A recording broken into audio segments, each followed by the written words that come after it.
Welcome to another webinar from the Oklahoma Public School Resource Center Teaching and Learning Team.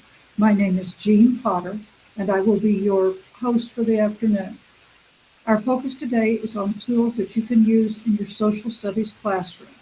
These tools are all free, and they have also been chosen because most of them can be used by students to create products, to demonstrate their knowledge, and to share their knowledge with others.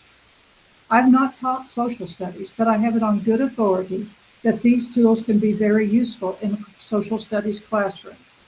Even though we're focusing on social studies, that's not the only subject most of these can be used in.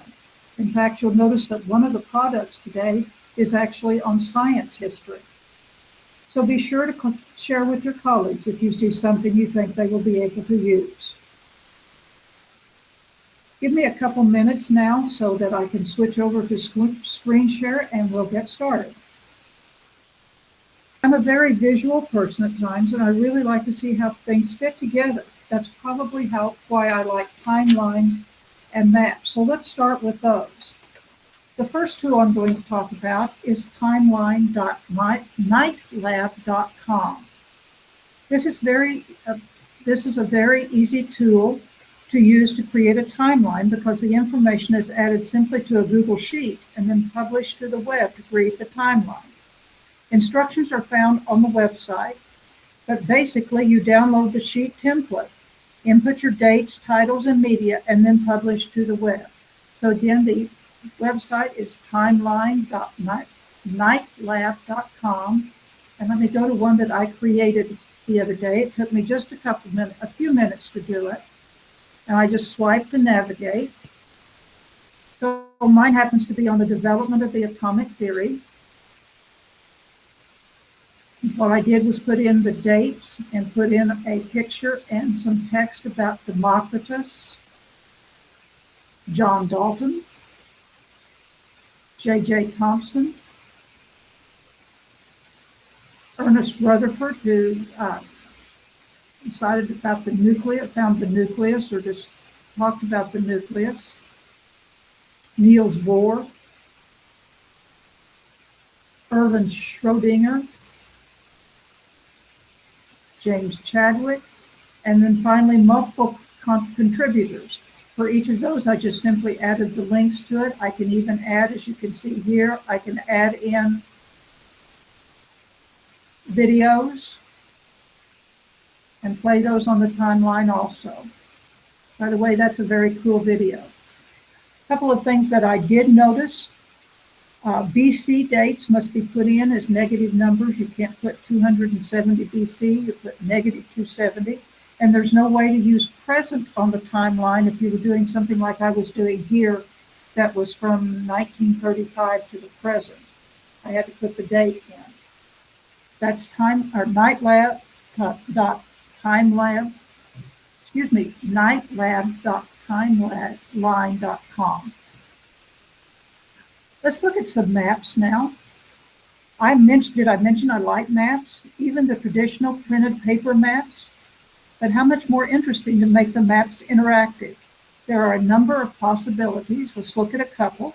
First, let's look at Scribble Maps. It's www.scribblemaps.com, and you simply, it thinks I'm leaving. Can you do that? I can create a map, or I can view maps. If I want to create a map, it's pretty simple to do. Let's look at one that I did in just a little bit. I will say that I had trouble figuring out what I wanted to do, but this is the way that you can use it. So I have marked some sites and like that. And then as I click on the site with the markers, I can pull up a video as well as text. So this is a video about Niagara Falls.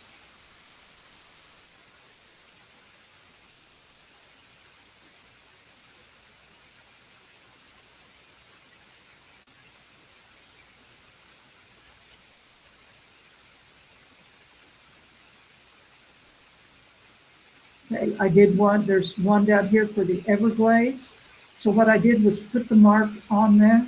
I put the title of it I put in just a short little bit of information about it and then link to YouTube on that one. This one is a photo gallery as well as some information about Death Valley and then some information about the Redwood National Forest.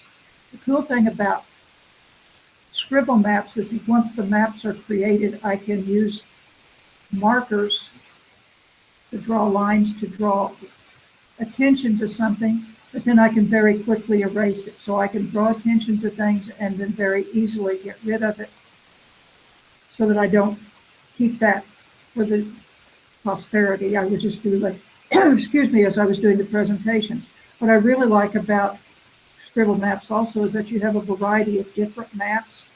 There's the typical Google map that we're used to, and it works fine, and it keeps the markers. And I can do satellite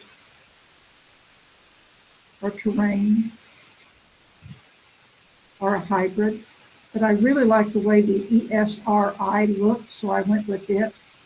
And again, it's pretty similar. I can do physical map on it, topography, and they all look just a little bit different. So it depends on what you want your map to look like. That's scribblemaps.com.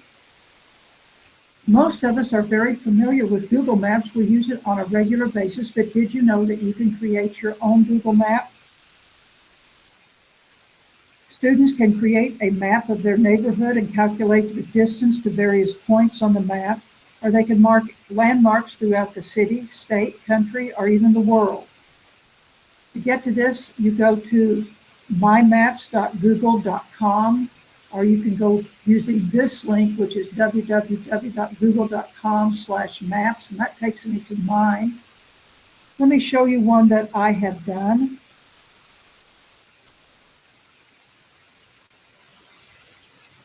This one I titled Civil War in Oklahoma, and before I get started, please no comments on how accurate or inaccurate this is. I just wanted to give you an idea of what it looked like. So I could click on one of these and I can give information about it. Again, I can add pictures to it. I can edit it. I can use a different color for the markers. So I marked 2 battles.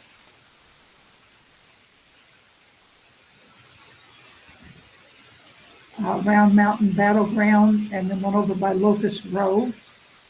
I can also use this to draw a line or a shape. So if I click on this is my approximation, very inaccurate, of possibly where the Creek Nation might have been during the Civil War.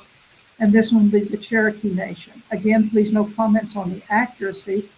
What I can also do is hide these layers. So I did these in different layers. My battlegrounds were one layer, and my Indian tribe locations were another layer, and then I can hide either one of those so I can concentrate just on what I want to talk about at that time.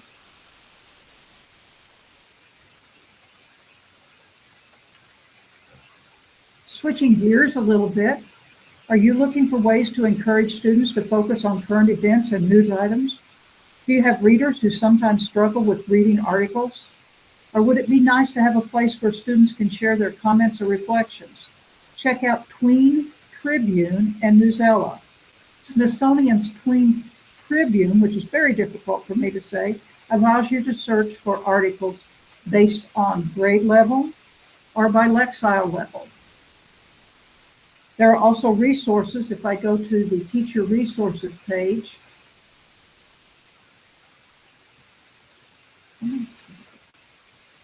the Smithsonian Resources has various things that I can filter by activity. I can filter by topic, by grade level, or even by standards. That's under the Smithsonian Resources under Teacher Resources. You can create your own teacher account, and you can set up your classroom to assign articles, assess comprehension, and request comments and reflections from your students. Students are given individual logins once you set up your class and are given passwords so they can log in anywhere, even after school. There's also a gradebook feature. There are some downsides. Another password for students to forget. We know they're going to do that. And you will also need to transfer the grades to your own gradebook. It doesn't, as far as I know, it doesn't interface with any gradebooks. On the other hand, there are lots of articles and resources, and it's a safe environment to learn to post comments. Comments must be approved by this teacher before they go public to the class, and it is a class comment section. Another possibility is Newsella. Let me get back to what Newsella really looks like.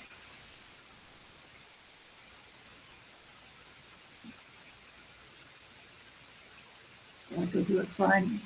So when I open up Newsella, it comes up like this.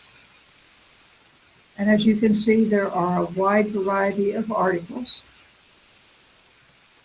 and the dates that the articles were published. So you can see those and how many people have liked them. So there's lots of interactivity here. But I can also go to as a teacher, I can go to the create a class, and then I can assign articles to students. So I created a class and assigned it to me as under a different email address. And this is what it looks like. I think to me, this was very impressive because students can pick what they want, but then they can see what their quiz average is and also see how their Lexile level has changed. So if I go to one of these classes or one of these assignments I assign, what I would do is go to the assigned topic, and I can even choose Spanish. So if I have Spanish-speaking students, they can choose Spanish articles based on their reading level in Spanish. If I go to English, I can choose various levels also. So see how it changes from level to level, making it accessible to all students in your classroom. So they can select the reading level, and they can write from a prompt, and each prompt is based on the reading level. So this one says, write a short paragraph that explains a central idea. And if I change it to a different reading level, usually sometimes it will change. It depends on what the reading level is. So let's change to a 500 level. And it's in Spanish this time, so let's change to English.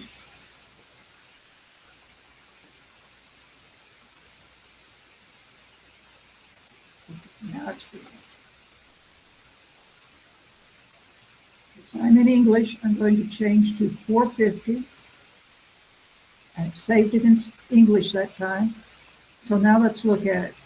Again, it's fairly similar to the other one, but sometimes they are quite a bit different.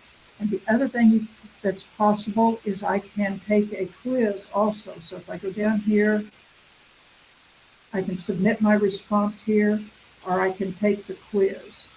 And this one wasn't working this morning when I tried it, so I'm going to go back one page.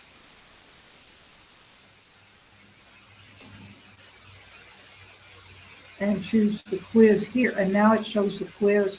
And this quiz is also based on reading level. So very cool site. And I really think it's impressive that they can track not only their responses, but also the reading level and see if they're progressing in reading level. One of my very favorite applications is called ThingLink. It does have a teacher version, which I've signed up for so that I can add students, and students can create their ThingLink so you can assign it. Basically what it does is to create interactive images, maps, or whatever you can link to on the computer. And so if I hover over these, you can see that there are different, each is a hot link or a hotspot that I can link to. This one actually links, and I can click on this and see our office. So this is thinglink.com. I created this in about 5 minutes yesterday. But if you don't have time to do that, you can simply explore and see if you find something that works. There's a search engine here that you can do. Let's look at this one since we're social studies. This is the excavation of a toolbox. And if I click on this, it gives me I can click on information about it. Each of these is a hotspot. Some have pictures. Some have outline. So the outline is here. I can also, which is pretty cool, I could take some of these images. If I go back to my Explorer, I could take some of these images. And if the image was what I needed, but the hotspots were not appropriate for what I needed, I can even remix those and change those around. So as you can see, there's a wide variety of different thing links on here. Some really cool sites. That's thinglink.com. And again, it is free. Finally, do you ever need just a quick activity to keep students focused instead of watching the clock? Let's take a look at freerice.com and Smarty Pins. Smarty Pins is a Google trivia game which uses maps as a base. Basically, you can choose a category, or you can just start a new game. We'll just start a new game, and basically what happens is that it comes up with trivia questions. Entertainment is terrible. This one is on, for me, this is on the Beatles, because the Beatles came from Liverpool, so I put my marker on there and I submit it. And I got it right. So if I get it correct, then I don't lose any miles. If I get it wrong, the distance from my mark to where it actually is subtracted. You get bonus points if you do it very quickly, and I got a whole mile bonus point, which is highly unusual. Let's try one more. Science and geography. The North American city takes its word from where the river narrows. Well, I'm going to say Ottawa. I have no earthly clue. And I submit my answer. And it was Quebec, so I lost points, so I'm down 234 miles. But that's Smarty Pins. Lots of fun for kids to play and for me to play. It apparently has not been updated recently, so some of the trivia questions may seem dated, but it is a fun way to review culture and geography. So check out Smarty Pins. Then if you have some other time to use, head on over to freerice.com. Mine usually comes up on the English language, so I can put it in humanities, so English vocabulary. But for social studies people, I chose countries on the map. I'm also very bad at this one. But what's really cool is that you can choose, let's say Oman, and it's Yemen. You can choose the answer from 4 choices. This one happens to be map-based. There are also world landmarks, which is also you choose where the landmark would be found, but it's a word-based. I can choose world capitals. I can choose flags of the world. I can also change from English to Spanish. They don't have quite as many on there, but they do have Spanish for geography is there. French, go back to English. What's really nice about this, if you'll notice, we go back to countries. I start out at a particular level. This country is Japan. So I start on a particular level, and the questions get harder as you improve. You can change that level. You can restart. It learns what you've done. Each time you give a correct answer, you donate 10 grains of rice to the World Food Program. And and questions you answer correctly, it will come back and recycle those so that you can reinforce the correct answer. These are just a few of the tools that I have found. Let me go back to stop sharing. And I'm back again. Go to these are just a few of the tools I've found. Social studies is not my forte, so as I'm sure you noticed, but you know of a lot of others. Please share with me some of your favorites and more information about these tools. Please let me know. We will post this webinar on the Teaching and Learning page of the OPSRC members page in just a few days. I am also planning to create some short screencasts with tips on getting started with these tools. So please let me know which ones you would like to see. These Web and Go screencasts will also be available on the Teaching and Learning page, the same page they're called Web and Go instead of webinars. This will probably be the last formal webinar from our group for a time. Based on what we've seen so far, it is difficult for people to attend the webinar at any given time. So we're going to focus on screencasts. These will usually be shorter, no more than 5 or 10 minutes, and will be specifically focused on one tool, one application, or one technique. Be sure to check our teaching and learning page or my YouTube channel for new videos, or contact me if you have suggestions. Thanks for joining me today, and please contact me if you have other questions or requests. My email address is jean.potter@opsrc.net. That's jean.potter@opsrc.net. The OPSRC website address is simply opsrc.net. Thanks again for joining me, and have a great day.